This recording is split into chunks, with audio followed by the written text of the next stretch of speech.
Hello, habari. Ni siku nyingine tena ya leo ambayo nimewaandalia simulizi hii ambayo Baraka ameileta siku hii ya leo, na simulizi hii ni ya kusisimua. Ni simulizi kali sana ambayo itakufundisha, utajua changamoto wanazopitia vijana wengine, mambo wanayoyapitia watu wengine, na labda na kama na wewe una simulizi yako, unaweza ukacomment hapo chini, uwasiliane na mimi moja kwa moja ili tuweze kusimulia maisha yako, na hata kama usingependa majina yako yatajwe, pia tunabadilisha majina, kwa sababu hata hii simulizi ya Baraka sio jina lake halisi, hakutaka majina yake halisi yatumike. Kwa hiyo tumechagua kutumia jina Baraka ili kuficha utambulisho wake. Lakini pia usisahau kusubscribe, kulike na kucomment hapo chini. Natamani kujua maoni yako baada ya kuisikiliza hii simulizi. Ungesema chochote kile kuhusiana na hii simulizi ili nipate kujua maoni yako. Lakini pia platform yetu inakuwa sana kwa kasi. Kama sasa hivi tuna subscribers zaidi ya 10,000. Kwa hiyo kama una biashara, una matangazo na ungependa tutangaze biashara yako, tunatangaza kwa bei che kabisa, na sasa hivi ni bei ya ofa, ni shilingi 20,000 kwa tangazo lolote lile. Lakini pia kama ungependa na rafiki yako mshirikishe katika hii simulizi, comment jina lake hapo chini. Pia share hii video kwa rafiki yako ili na yeye aje asikilize simulizi hii. Simulizi yetu inaanza rasmi. Hii simulizi tumeita kwa mkasa wa maisha ya Baraka. Mlimani mwa Uruguru, kijiji Kisosa, polishi kijana mmoja aitwaye Baraka John Masanja. Baraka alikuwa ni kijana wa miaka 21 mwenye ndoto kubwa ya kuufanya ahadi wake uwe wa maana.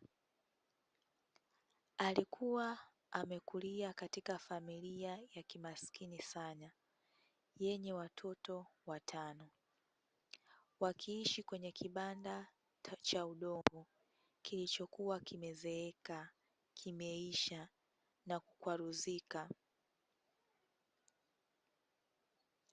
Baba yake Baraka John Masanja alikuwa mkulima mdogo aliyelima mpunga na mahindi kwenye shamba dogo la ekari 2 tu. Wakati mama yake Mwajuma alijitahidi kuuza mboga sokoni ili kukidhi mahitaji ya nyumbani. Baraka alikuwa ni mtoto wa 3 katika familia hiyo, lakini ndiye aliyekuwa na kipaji cha ajabu cha kusoma. Alipomaliza elimu yake ya msingi Kigurunyembe, alifaulu kwa darasa la kwanza.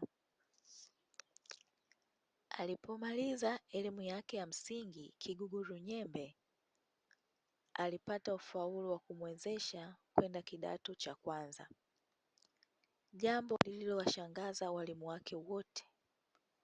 Walimu walimtahadharisha baba yake kwamba Baraka alikuwa na kipaji cha pekee na kwamba anastahili kuendelea na masomo, lakini ndoto hizo zilizima pale baba yake alipokosa uwezo wa kumpeleka sekondari. "Samahani mwanangu," Baba John alimwambia siku moja jioni, machozi yakitoka machoni pake. "Nimejaribu kwa kila njia. Niliuza hata mbuzi wangu wa mwisho, lakini fedha hazitoshi. Shule ya sekondari anasoma kwetu sisi. Shule ya sekondari ni anasa kwetu sisi maskini." Baraka hakukata tamaa. Alijua kuwa duniani kuna njia nyingi za kufikia malengo. Aliamua kujisomea mwenyewe. akitumia vitabu alivyokopa kutoka kwa walimu wake. Alisoma kwa mwanga wa korobai kila siku, huku ndoto zake zikiwa kubwa kuliko uhalisia wa maisha yake. Aliwaza kuwa siku moja angeweza kwenda jijini Dar es Salaam, ambapo angepata kazi na kuendelea na masomo yake kwa njia ya mfumo wa elimu ya watu wazima.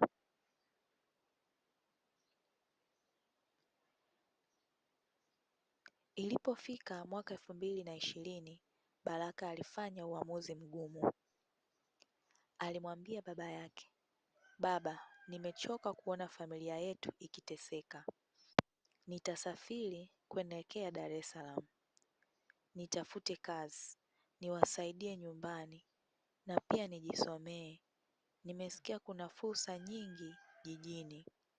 Watu wanasema Dar es Salaam ni jiji la fursa, lakini pia ni kaburi la ndoto. Lakini niko tayari kuchukua hatari." Baba yake alimtazama kwa macho ya huruma na ya wasiwasi. Alikuwa amesikia hadithi nyingi za vijana waliokwenda mjini na kukosa habari zao, lakini hakuwa na la kufanya. Alimkumbatia Baraka kwa nguvu na kumbariki. "Mungu akutangulie mwanangu. Usisahau mwanzo wako. Usisahau tulikotoka. Na kumbuka, dunia si wanyama. Watu wengine wana nia mbaya. Uwe mwangalifu na watu usiowajua. Ukiwaona watu wenye pesa nyingi, usiwatamanie, kwani pesa za mjini si rahisi kama zinavyoonekana." Baraka aliondoka nyumbani alfajiri ya Jumatatu akiwa na mfuko mdogo uliokuwa na nguo chache, picha ya familia yake na shilingi 50,000 alizopewa na mama yake. Fedha alizokuwa akiziweka kwenye kikapu chake cha mboga kwa miezi mitatu. Alitembea kwa miguu hadi Morogoro mjini, kisha akapanda basi la mashine ndogo iliyojulikana kwa jina la Haraka Express kuelekea Dar es Salaam. Safari yake ilikuwa ndefu na yenye taabu. Barabara yenye mashimo ilimtikisa mwili wake uliochoka, lakini macho yake hayakutulia hata kidogo. Alipotazama nje ya dirisha, aliona vijiji vikipita, mlima ikibaki nyuma, na kadri alivyozidi kukaribia jiji, ndivyo alivyozidi kuona mabadiliko makubwa: magari mengi, majumba makubwa na watu wengi wenye haraka. Alipofika Dar es Salaam, alishuka Kariakoo. Alishtuka na msongamano wa watu na kelele za mabasi. Magari na chotara walikuwa wanamuita, "Mjini, mjini, karibu Dar." Alisimama pembeni muda, akijaribu kuelekea ulimwengu mpya alioingia. Alimuona kijana mmoja mwenye umri kama wake. Alivalia nguo chafu na kuvaa viatu vilivyochakaa. Akimkaribia, "Wewe kaka, umetoka kijijini sivyo?" kijana huyo aliuliza. Baraka alimwangalia kwa wasiwasi, akamkumbuka ushauri wa baba yake. "Ndiyo, nimetoka Morogoro," alijibu kwa tahadhari. "Usiogope, mimi ni Saidi. Mimi pia nilitoka kijijini miaka 3 iliyopita. Nimekuja kutafuta maisha kama wewe. Kama huna pa kukaa, najua sehemu nafuu Kigogo. Watu wengi wanaokodisha vyumba kwa bei nafuu, na kuelewa unachopitia. Nami nikija na ndoto kubwa, lakini nilijikuta ninalala barabarani siku za kwanza." Baraka alihisi amepata msaada kutoka kwa Mungu. Alimfuata Saidi hadi Kigogo ambako alikodi chumba kidogo chenye ukubwa wa mita 6 kwa 6 kilichokuwa na paa na mabati yaliyokaa kwa masharti na kuta zilizo na nyufa. Chumba hicho kilikuwa kikiwahi watu wengi, wote wakiwa wamejitenga na mapazia ya nguo, lakini kwa Baraka kilikuwa ni pa kuanzia. Siku za kwanza Dar es Salaam zilikuwa ngumu sana. Baraka aliamka kila alfajiri akajiunga na umati wa watu waliokuwa wakitafuta kazi.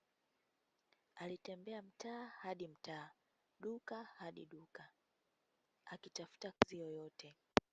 Alikataa kujiingiza katika vitendo vya uhalifu, ingawa mara kwa mara alishawishiwa na baadhi ya vijana aliokutana nao. Saidi, rafiki yake mpya, alimtambulisha kwa ulimwengu mgumu wa jiji. Dar es Salaam si rahisi Baraka, alimwambia siku moja wakiwa wanakula chipsi mayai kando ya barabara. Hapa kuna watu wengi wenye njaa kuliko chakula, lakini usikate tamaa, jua la kesho litachomoza nawe ukiwa hai. Baada ya wiki 3 za kutafuta, Baraka alipata bahati. Alikutana na mfanyabiashara mmoja aitwaye Mzee Rashid, mmiliki wa duka la vifaa vya ujenzi Kariakoo. Mzee Rashidi alikuwa mtu mwenye umri wa miaka 65. Alifanya biashara kwa miaka mingi na alijua kumtambua mtu mwenye tabia njema. Alimuona Baraka akimsaidia mtu mzee kubeba mizigo. Akafanya hivyo kwa hiari yake bila kuomba malipo. Kijana, nimekuona unamsaidia yule mzee. Unaonekana mwenye bidii. Unatafuta kazi? Mzee Rashidi aliuliza. Baraka alijibu kwa heshima. Ndiyo baba, nimekuja jijini kutafuta maisha. Niko tayari kufanya kazi yoyote. Njoo kesho asubuhi nikupe kazi ya kuweka magodown. Ujue mimi si mkarimu sana, lakini nawathamini watu wenye bidii. Pesa si kila kitu, ndiyo msingi wa maisha. Tabia ndiyo msingi wa maisha. Baraka alianza kazi yake kwa furaha kubwa. Kazi yake ilikuwa ni kupakia na kupakua mizigo, kusafisha duka na kufanya usafirishaji mdogo. Mshahara wake ulikuwa ni shilingi 5,000 kwa siku. Ilikuwa fedha ndogo, lakini kwa Baraka ilikuwa ni mwanzo mzuri. Alijitahidi sana, akifika kazini kabla ya wenzake na kuondoka baada ya watu wote. Mzee Rashidi alivutiwa na bidii yake na ukweli wake. Baraka aliweza kuanza kutumia fedha kidogo kwa mahitaji yake na kuziweka akiba na pia kuzipeleka nyumbani kwa wazazi wake. Alijisajili kwenye shule ya watu wazima jijini, akianza darasa la jioni kujiandaa kwa mitihani ya kidato cha 4. Maisha yalikuwa yanaanza kuwa mazuri. Alikutana na wasichana wengi, lakini moyo wake ulimvutia sana msichana mmoja aitwaye Neema, aliyekuwa akisoma naye jioni. Neema alikuwa mzuri, mwenye tabia nzuri, na alimfanya Baraka asahau shida za maisha. Siku moja jioni, Baraka alikuwa akirudi nyumbani kutoka kazini. Alikuwa amechoka na alitaka kupumzika. Alipokuwa akipita karibu na kituo cha mabasi cha Magomeni, alisikia kelele za watu wakiwa wamekusanyika. Alikaribia kuona, akawaona polisi wakiwa wamezunguka watu, na hao watu kadhaa waliokuwa wamefungwa pingu. Watu hao walikuwa wakiomboleza na kujitetea, lakini polisi hawakusikiliza. Ondokeni nyinyi watu wa maeneo haya, nyinyi ndio chanzo cha uhalifu, afisa mmoja alipiga kelele. Baraka alitaka kuendelea na safari yake, lakini ghafla alisikia sauti ikimwita, Baraka, Baraka, saidia! Aligeuka na kumwona Saidi, rafiki yake, akiwa amefungwa pingu na polisi.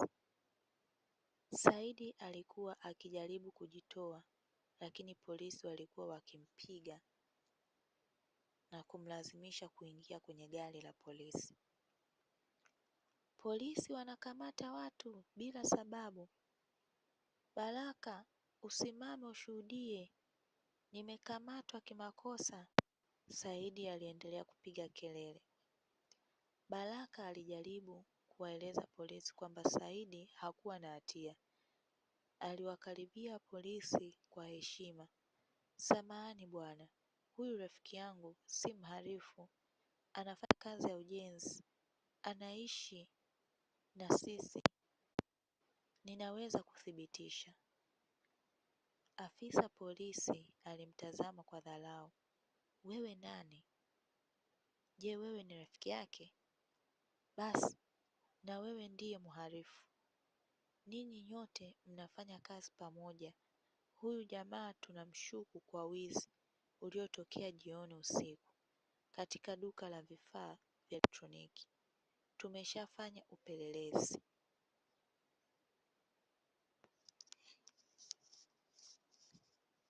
Lakini bwana, Saidi anafanya kazi ya ujenzi, yupo na mwajiri wake. Naweza kumwita mwajiri wake aweze kuthibitisha. Baraka aliendelea kujitetea kwa niaba ya rafiki yake. Afisa huyo alikasirika zaidi, aliamuru polisi wengine wamkamate na Baraka. Mkamate huyu, atakuwa ndio kiongozi wao. Anaonekana mwerevu na anajitetea sana. Hawa ndio wale wanaowapa nguvu wenzake. Baraka alijaribu kujitetea, lakini bwana, sina hatia yoyote. Mimi ni mfanyakazi wa duka la vifaa vya ujenzi Kariakoo. Nina mwajiri anayenijua. Najitolea kuwaongoza mahali napokaa ili muone hali yangu. Lakini polisi hawakusikiliza. Walimtupa Baraka kwenye gari la polisi, wakawapeleka kituoni. Huko walipowafikisha, waliwatia ndani selo ndogo iliyojaa watu. Kulikuwa na harufu mbaya ya josho, mikojo pamoja na uchafu. Watu walikuwa wamebanana, wakilala wima. Baadhi yao walikuwa wakiomboleza kwa sauti. Wengine walikuwa wamekaa kimya wakiwa wamekata tamaa.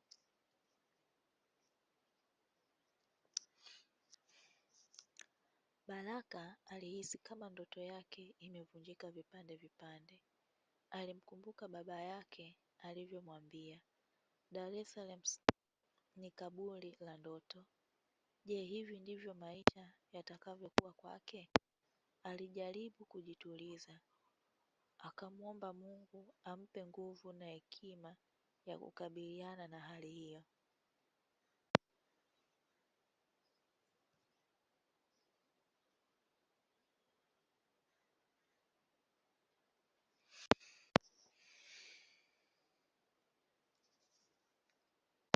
Siku iliyofuata Baraka na Saidi walipelekwa mahakamani. Baraka alishangaa kuona jinsi kesi zilivyokuwa zikisikilizwa kwa haraka haraka, kana kwamba walikuwa bidhaa zinazouzwa soko. Hakimu aliyekuwa kesini alikuwa mwanamke mwenye sura kali aliyeitwa Gertrude Mwamvita, aliyefahamika kwa kuwa mkali na asiye na huruma kwa watuhumiwa. Kesi ya serikali dhidi ya Saidi Juma na Baraka John, karani wa mahakama, aliongoza. Baraka alitazama pembeni na kumwona mwanamke mmoja mwenye umri wa miaka 40, amevaa nguo za gharama kubwa na vitu vya thamani. Alikuwa amekaa kwenye kiti cha mbele akimtazama watuhumiwa kwa macho ya chuki. Huyu alikuwa Bi Fatuma Ali, mmiliki wa duka la vifaa vya elektroniki lililoibiwa. Alionekana kuwa na ushawishi mkubwa mahakamani, akizungumza na polisi na wanasheria kwa urahisi. Watuhumiwa hawa wanakabiliwa na mashtaka ya wizi mkubwa. Mwendesha mashtaka alisema, tuna ushahidi kwamba walivunja duka la Bi Fatuma Ali na kuiba vifaa vya elektroniki vyenye thamani ya shilingi milioni 40.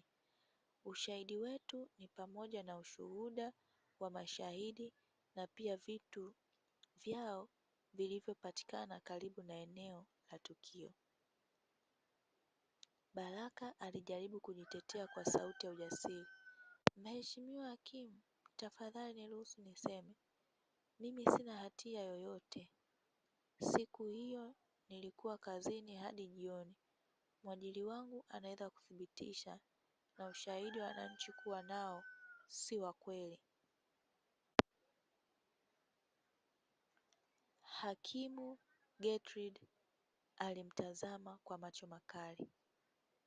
Eti wewe utatujia hapa na hadithi zako za mwajiri? Hapa mahakamani tunashughulika na ushahidi, sio hadithi za watu wanaojaribu kuepuka adhabu.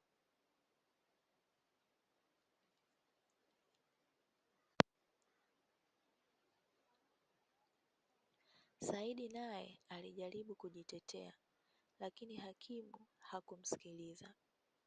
Badala yake Bi Fatuma Ali alimuita afisa mmoja wa polisi na kumpa bahasha nene. Baraka aliona jambo hilo kwa macho yake, lakini hakuelewa maana yake wakati ule. Baadaye ndipo alipogundua kwamba bahasha hiyo ilikuwa na fedha na kuwahonga hakimu na waendesha mashtaka. Kesi iliendelea kwa muda wa miezi 3. Baraka alikosa msaada wa wakili kwa sababu hakuwa na fedha za kumlipa. Wakili mmoja aliyekuwa akifanya kazi ya kujitolea alijitokeza, lakini alionekana kufanya kazi kwa nusu tu. Kila wakati walipokutana, wakili huyu alimwambia kuwa kesi yake ilikuwa ngumu na kwamba anahitaji fedha za kumlipa mshahidi na watogramu.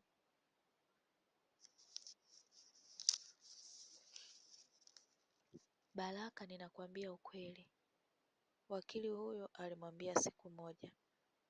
Bi Fatma ana uhusiano na watu wakubwa serikalini. Hata kama tuna ushahidi wako, wataupuuza. Ninaahidi angalau milioni 5 ili niweze kufanya kazi vizuri. Nikipata fedha hizo, nitaweza kumuita mwajiri wako na kumleta mahakamani. Nitaweza kukabiliana na upande wa mashtaka, hakimu alimwambia Baraka. Baraka alijaribu kuwasiliana na mzee Rashid, lakini mzee Rashid alikuwa ameugua na hakuweza kuhudhuria mahakamani. Aliandika barua na kumweleza hali yake, lakini hakuna aliyemjibu. Baadaye aligundua kwamba Bi Fatuma alikuwa amemtisha mzee Rashid, akimuonya asije akashuhudia mahakamani, isipokuwa atakapoitwa na mahakama yenyewe. Saidi naye alijaribu kupata msaada kutoka kwa jamaa zake, lakini wao pia hawakuwa na fedha za kumlipia wakili. Walifanikiwa kukusanya shilingi 300,000, lakini fedha hizo hazikutosha hata kumlipa wakili kwa siku moja. Hatimaye siku ya hukumu ilifika. Baraka aliamka mapema siku hiyo akiwa na huzuni na uoga mwilini mwake. Alijua kwamba haki haitendeki kwa maskini, lakini bado alikuwa na tumaini dogo kwamba Mungu ataiangalia kati lakini bado alikuwa na tumaini dogo kwamba Mungu ataingilia kati na kuleta haki. Mahakama ilijaa watu wengi. Walikuwa wamekuja kuangalia, wengine walikuwa wamekuja kuunga mkono Bi Fatuma. Vyombo vya habari vilikuwepo vikijiandaa kuripoti hukumu hiyo. "Tafadhali simameni," karani wa mahakama alitangaza. Hakimu Gertrude alipoingia. Hakimu alikaa kitini, akawatazama watuhumiwa kwa macho ya kushinda. Alianza kusoma hukumu yake kwa sauti ya utulivu na yenye nguvu. Baada ya kuzingatia ushahidi uliotolewa na mashahidi wa serikali na upande wa mashtaka, na baada ya kuzingatia utetezi dhaifu wa watuhumiwa, mahakama inawakuta watuhumiwa hao hatiani Saidi Juma na Baraka John na hatia ya wizi mkubwa. Ushahidi ulitolewa na upande wa mashtaka haukuwa na shaka yoyote. Watuhumiwa walionekana karibu na eneo la tukio wakati wa wizi, na vitu vyao vilipatikana karibu na duka lililoibiwa. Utetezi wao wa kuwa walikuwa kazini haukuthibitishwa na ushahidi wowote wa kutosha. Baraka alihisi kama amepigwa na radi. Alijaribu kupaza sauti, lakini hakimu alimkatiza. Kwa mujibu wa sheria ya makosa ya jinai, adhabu ya wizi mkubwa ni kifungo cha maisha. Hivyo basi, na hukumu wewe Baraka John na wewe Saidi Juma kila mmoja kifungo cha miaka 25 jela. Adhabu hii itaanza kutumika tangu leo. Mna haki ya kukata rufaa ndani ya siku 30. Saidi alianguka chini, akapiga mayowe. Hii si haki, hii si haki. Tunaadhibiwa watu tusio haki. Baraka alisimama kimya, machozi yakimtiririka usoni. Alimtazama Hakimu Gertrude, kisha akamwangalia Bi Fatuma Ali ambaye alikuwa akitabasamu na kumpigia simu mtu. Alijua kwamba hii si hukumu ya haki, bali ni hukumu iliyonunuliwa kwa fedha na uhusiano. Alijua kwamba ndoto zake zote zilikuwa zimefifia, kama vile jua linapoanza kuzama magharibi.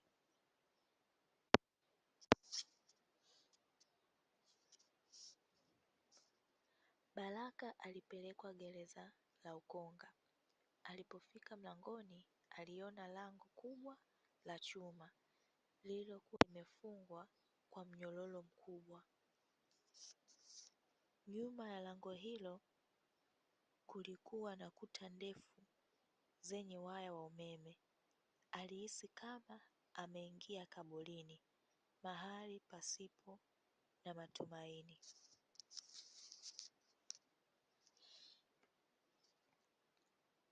Mlango ulifunguka, akaingizwa ndani. Walichukuliwa vyandarua, nguo za gereza na kupewa namba mpya. Baraka hakuwa tena Baraka John, bali alikuwa namba 7865. Alipelekwa katika chumba kidogo chenye kuta za saruji, chenye madirisha madogo yaliyokuwa na miba ya chuma. Chumba hicho kilikuwa na watu 12, ingawa kilijengwa kuchukua watu 6 tu. Siku za kwanza gerezani zilikuwa ngumu sana kwa Baraka. Baraka alilala usingizi mgumu, akiota ndoto mbaya za nyumbani, za mama yake, za baba yake na za ndoto zake zilizovunjika. Aliamka usiku na kujikuta analia kwa sauti, lakini alijificha ili wasiwaze, wasimsikie.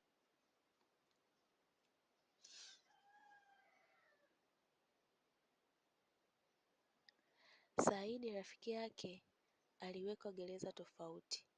Baraka hakumwona tena kwa muda mrefu. Baadaye alisikia kuwa Saidi alijaribu kutoroka, akapigwa risasi na walinzi na kufa. Habari hiyo ilimvunja moyo sana Baraka.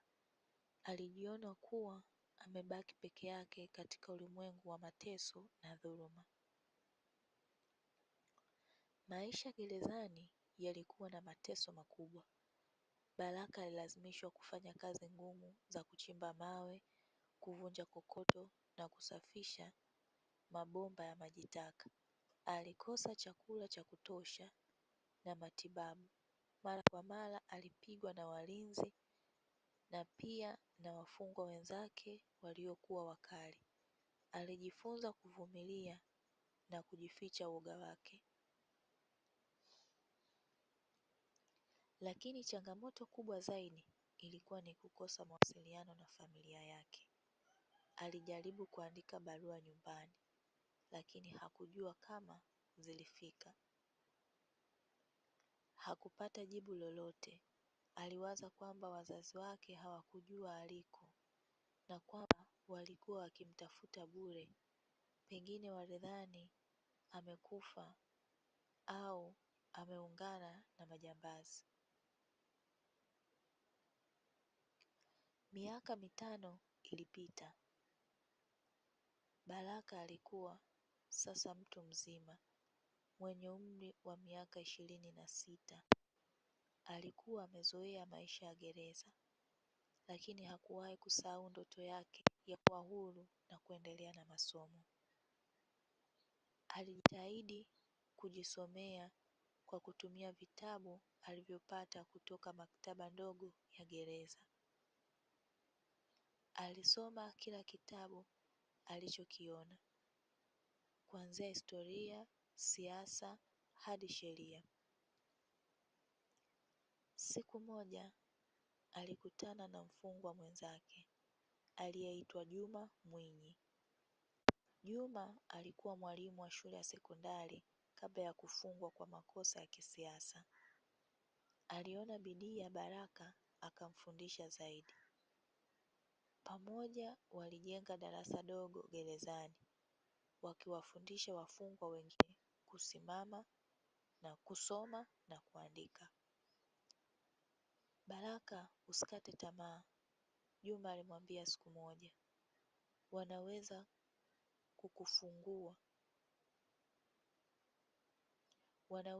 kukufunga mwili wako, lakini hawawezi kukufunga akili yako. Endelea kusoma, endelea kujifunza. Siku moja utatoka hapa na kuwa mtu muhimu katika jamii. Bwana Juma alikuwa akimshauri Baraka mara kwa mara. Baraka alichukua ushauri huu kwa dhati. Alianza kusoma vitabu vya sheria kwa kina, akijifunza kuhusu haki za binadamu, taratibu za mahakama na namna ya kuandika rufaa. Alitengeneza daftari kubwa aliloandika kila kitu alichojifunza, akitumia karatasi alizozipata kutoka kwenye mifuko ya saruji. Pia alianza kuandikia mashirika ya kutoa msaada wa kisheria, akiomba msaada kukata rufaa dhidi ya hukumu yake. Aliandika barua nyingi, lakini nyingi hazikujibiwa. Baadhi zilirudishwa zikiwa na maelezo mafupi kuwa hawana uwezo wa kumsaidia, lakini Baraka hakukata tamaa. Aliendelea kuandika, akiomba msaada kutoka kwa vyombo vya habari, vikundi vya haki za kibinadamu na hata balozi za nchi za nje. Alijua kwamba siku moja mtu atamsikia na kumsaidia kupata haki. Mwaka wa 7 wa kifungo chake, Baraka alipata barua maalum. Ilikuwa kutoka kwa mwanahariri wa gazeti moja maarufu nchini aliyeitwa Esther Kiondo. Esther alikuwa mwanamke jasiri aliyejulikana kwa kupigania haki za wanyonge na kukemea dhuluma za serikali. Ndugu Baraka, barua hiyo ilisema, nimesoma barua zako nyingi na nimeguswa na hadithi yako. Nimefanya uchunguzi mdogo na nimegundua kwamba kuna watu wanaokuthibitisha kuwa huna hatia. Nataka kukusaidia. Nitakuja kukutana nawe gerezani wiki ijayo. Baraka alihisi furaha kubwa aliposoma barua hiyo. Alilia kwa furaha, akamshukuru Mungu kwa kumsikia. Alijua kwamba hii ndiyo nafasi yake ya kupata haki. Esther alifika gerezani kama alivyoahidi. Alikuwa mwanamke mwenye umri wa miaka 45, mwenye sura ya ukarimu na macho yenye upelelezi. Alikaa na Baraka kwa muda wa saa 2, akimsikiliza kwa makini, akiandika kila kitu alichosema. Baraka, nakuamini, Esther alimwambia baada ya kumsikiliza. Ninafanya uchunguzi wa kina kuhusu kesi yako.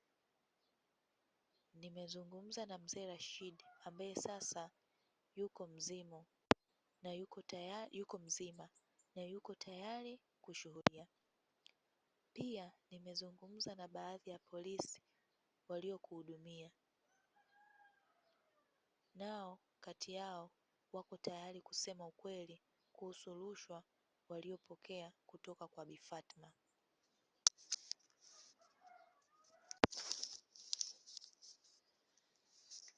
Baraka alishangaa kusikia kwamba Bi Fatma alikuwa amekamatwa kwa tuhuma za rushwa na ufisadi. Amekuwa akifanya biashara ya magendo ya dawa za kulevya na kuwaingiza vijana wengi kwenye ulevi. Sasa alikuwa anangojea hukumu yake mwenyewe mahakamani. Mungu ni mwema, Baraka alisema kwa sauti ya shukrani. Hakika anaona mateso ya wanyonge.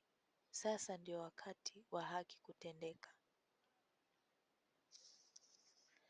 Esther alichapisha makala ndefu katika gazeti lake, akieleza hadithi ya Baraka kwa undani.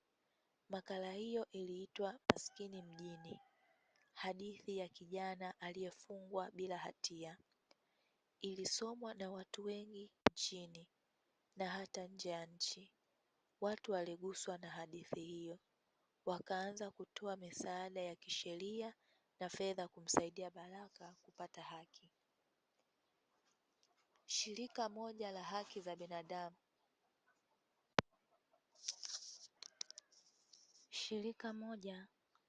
za binadamu lilijitokeza kumsaidia Baraka kisheria.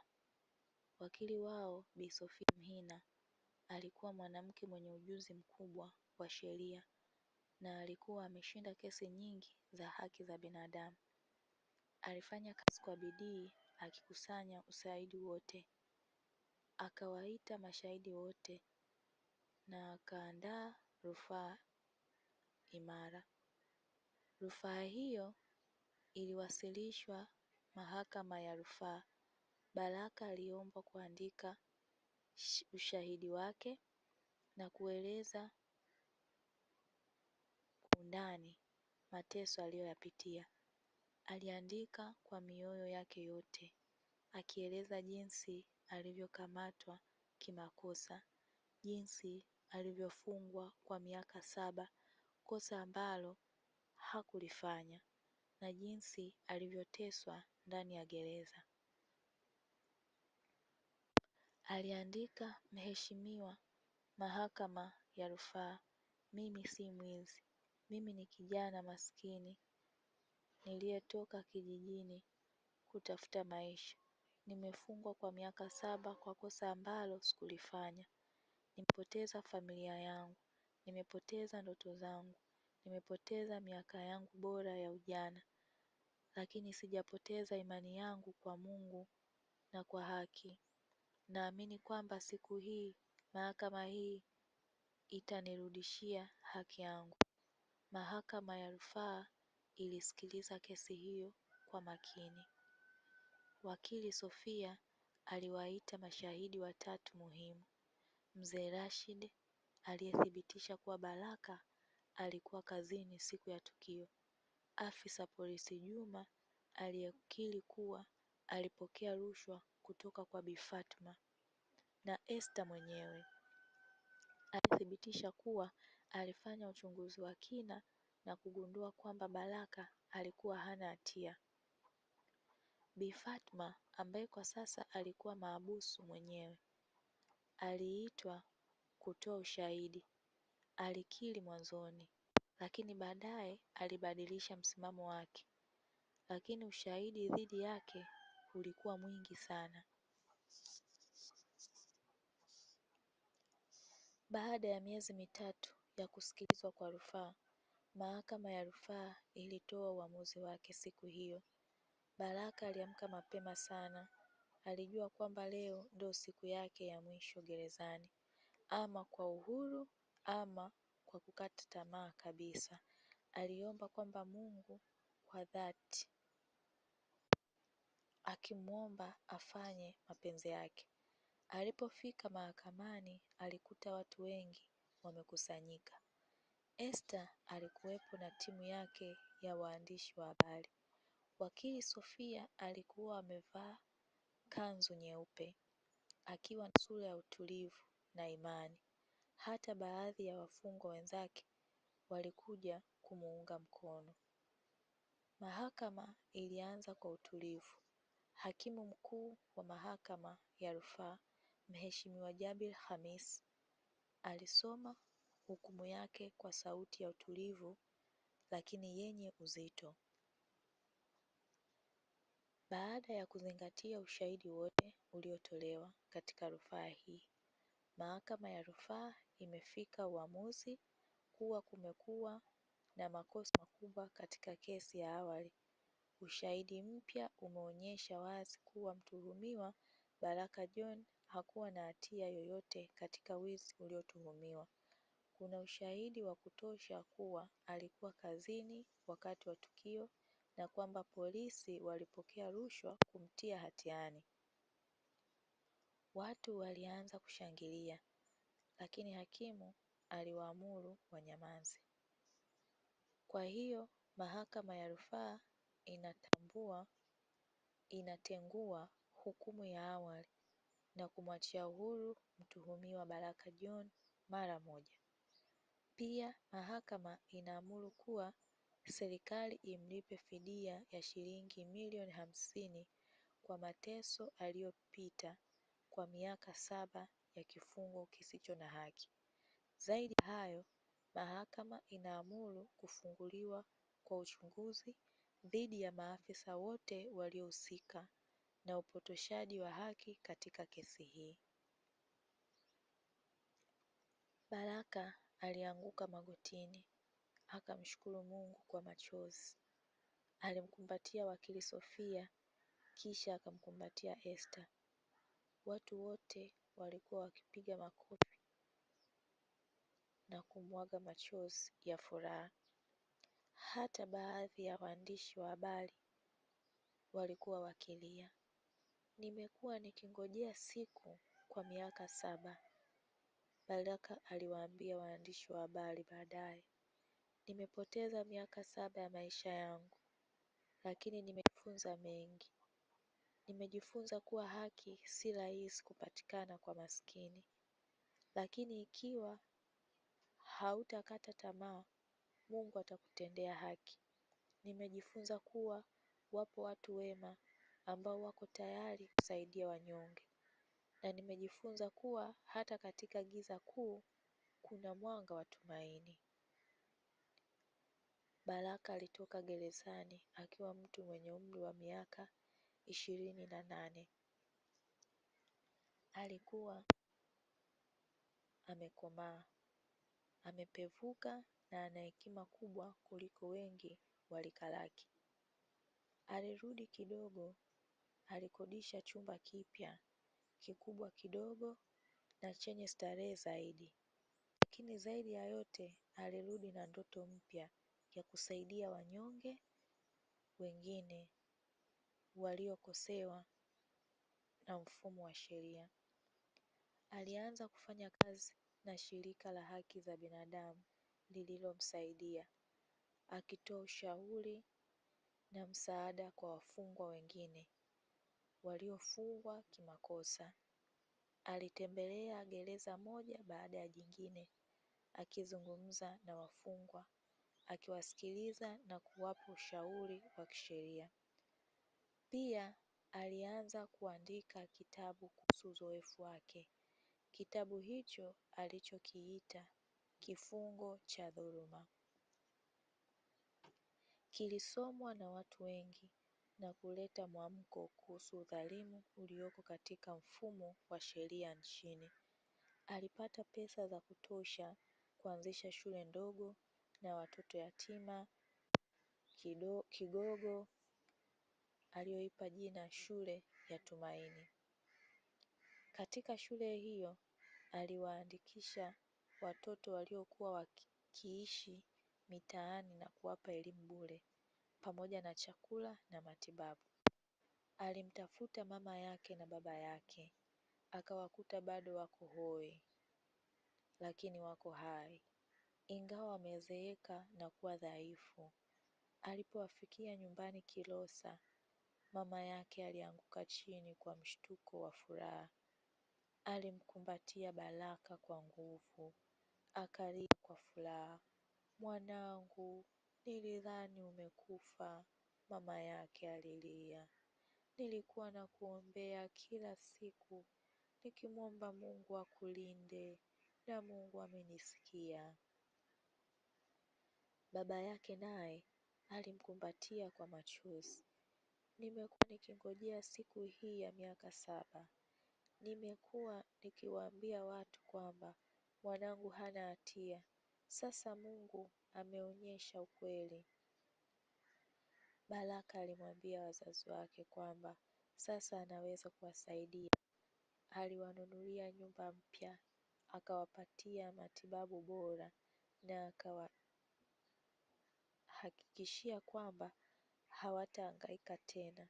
Lakini zaidi ya yote aliwapa hakikisho la upendo wake usio na mwisho.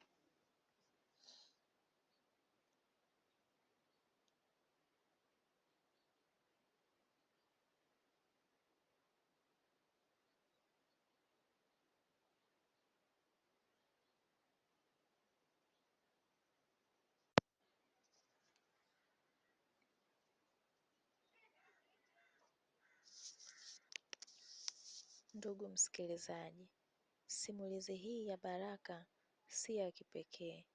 Kila siku vijana wengi kutoka vijijini wanaingia mjini na kukumbana na changamoto kubwa. Baadhi yao wanakosa mwelekeo na kujiingiza kwenye maisha mabaya. Wengine wanakamatwa kimakosa na kufungwa gerezani kama Baraka. Wengine wanateswa na kunyanyaswa na wenye mamlaka. Wengine wanakufa kabla ya kupata haki yao. Lakini Baraka ameleta simulizi hii inatupa somo muhimu kwamba hata katika nyakati za giza kabisa kuna mwanga wa tumaini, kwamba hata maskini anaweza kupata haki ikiwa atapata mtu wa kumsaidia, na ikiwa hatakata tamaa, kwamba hata mfumo mbaya wa sheria unaweza kurekebishwa ikiwa watu wenye nia njema wataungana. Kwa kumalizia, nataka kuwapa ushauri kwa vijana wote wanaosikiliza simulizi hii. Kwanza kabisa, muwe na ndoto kubwa, lakini msitegemee ndoto tu. Fanyeni kazi kwa bidii kuzifikia, na haijalishi umri wako. Jambo la pili, muwe waangalifu na watu mnaowatumaini. Sio kila mtu anayewatabasamlia ana nia njema. Tuweke tumaini letu kwa Mungu. Ukiweka tumaini lako kwa wanadamu, wanadamu watakufelisha, wanadamu watakuangusha, wanadamu hawana jema, wanadamu ni wanafiki. Jambo la tatu, ningependa kuwashauri muwe na bidii katika kila mnachokifanya. Bidii hulipa, ingawa nyakati fulani inachukua muda, kama Baraka ilivyochukua muda, miaka 7 yupo gerezani. Angekuwa ni kijana wa kukata tamaa, angekata tamaa, asingejishughulisha kusoma hata kule gerezani, angechoka kuandika zile barua kutuma kwa haki za binadamu, angeacha kama walivyo vijana wengi au watu wengi huko gerezani. Wamekata tamaa, wamekubaliana na hali, wako chini, hawajui wafanyeje. Lakini Baraka hakuchoka, aliandika barua kila siku. Kila siku aliandika barua kwa mashirika tofauti, akisoma vitabu huko gerezani, akijua haki zake za msingi ni zipi. Tusikate tamaa, lakini pia jifunzeni kusoma na kuandika vizuri. Elimu ni ufunguo wa maisha bora. Ukisoma, Baraka kwa kusoma vitabu kule gerezani, alijua kumbe anaweza akawasilisha maombi yake kwa hivi haki za binadamu, kwa hizi taasisi zinazotetea haki za kibinadamu.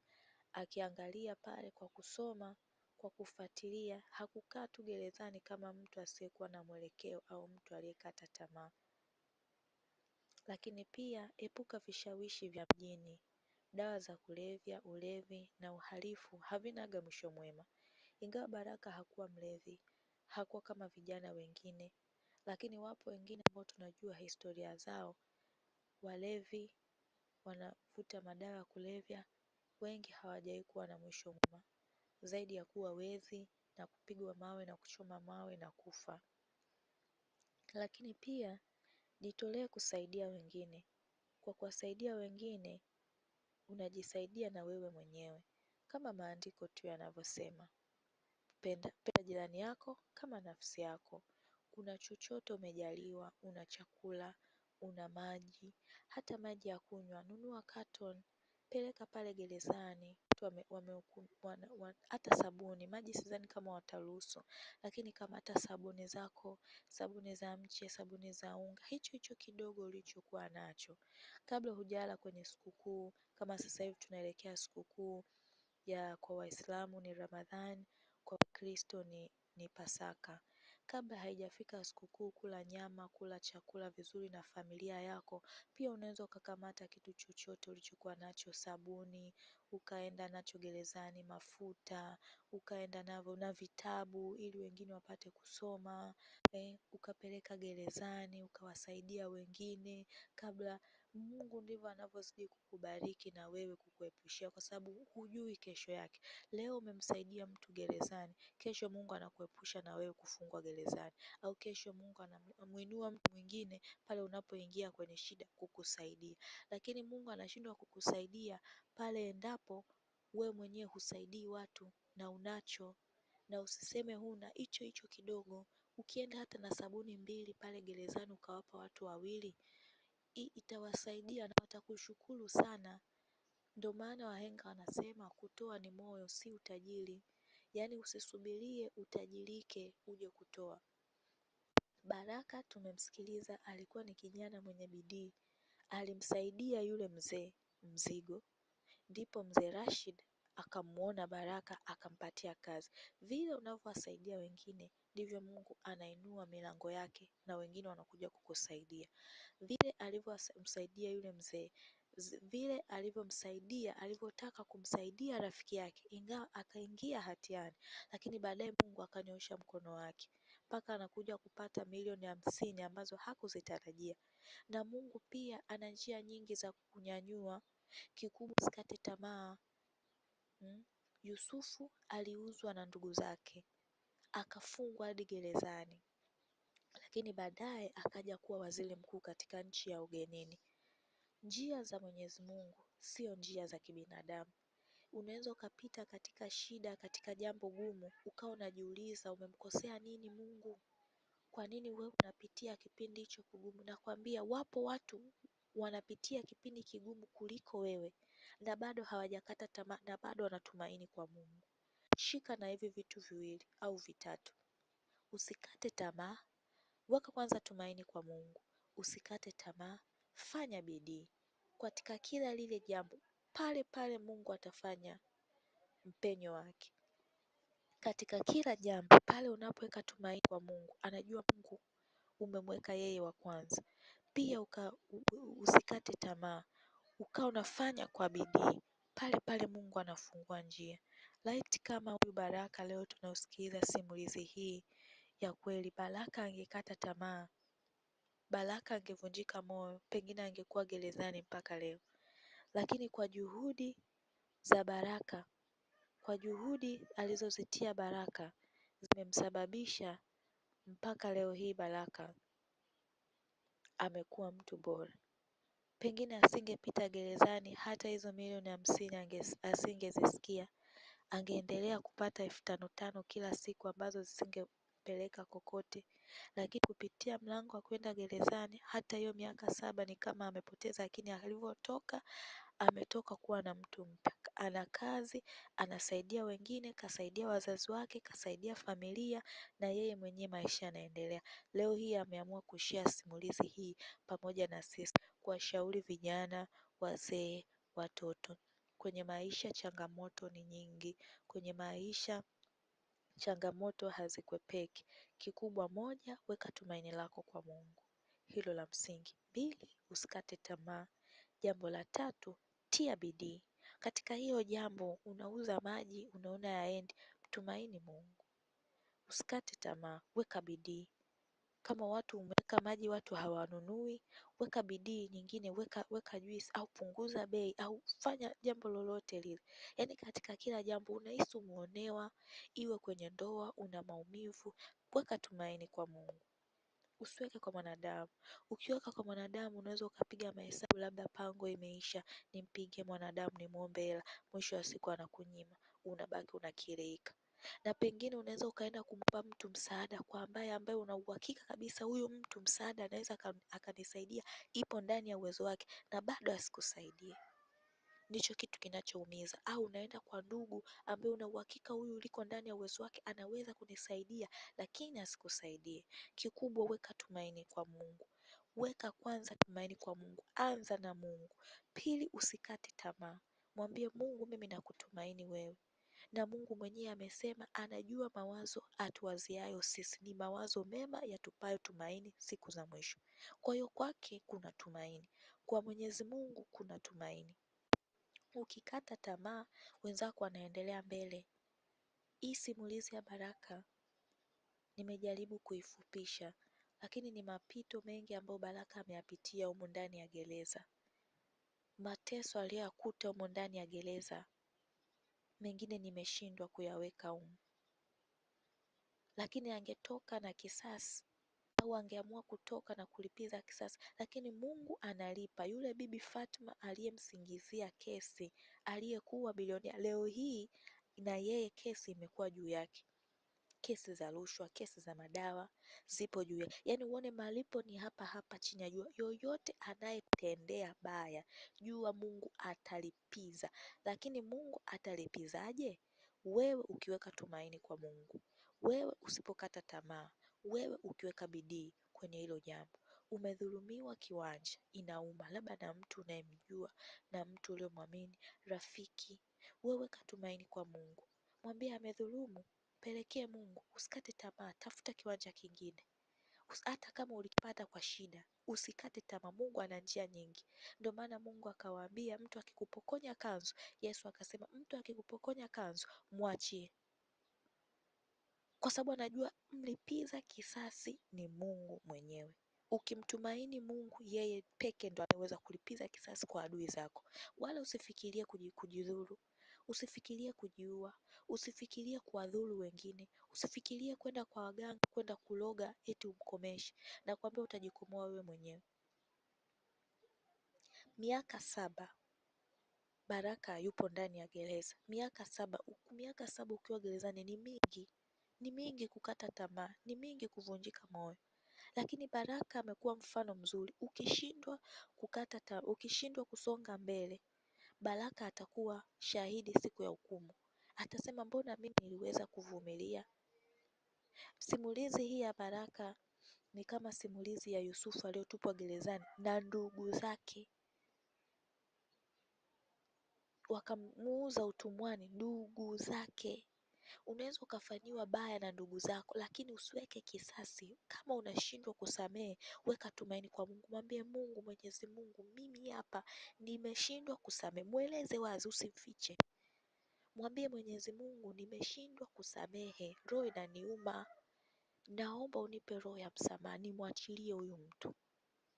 Umesalitiwa na rafiki, ndo kaiba ndoa yako, kaiba mume, kaiba mke, ndo kaweka.